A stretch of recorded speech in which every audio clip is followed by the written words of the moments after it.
कहे दे कुछ कहे दे अभी बस करी रे बगली रहे दे अभी बस करी रे बगली रहे दे दर्द तेरे मारी वो पहिले सहे दे अभी बस करी रे बगली रहे दे दर्द तेरे मारी वो पहिले सहे दे।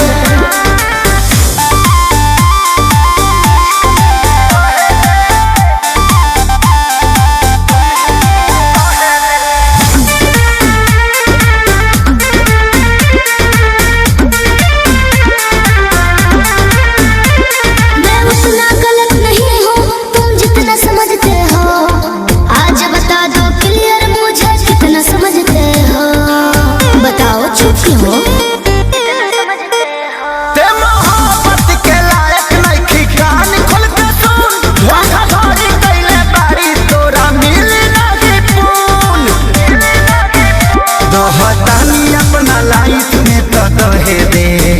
जानू कहे दे अभी बस करी रे बगली रहे दे अभी बस करी रे बगली रहे दे दर्द तेरे मारी वो पहिले सहे दे अभी बस करी रे बगली रहे दे दर्द तेरे मारी वो पहिले सहे दे।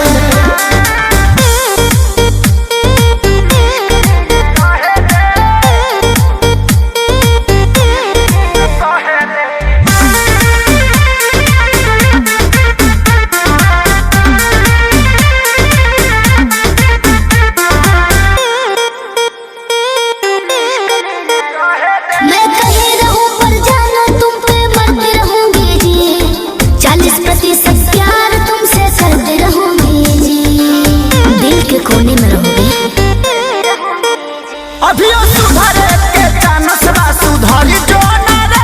उड़न छोड़ दे के धरती पर उतर जो ना रे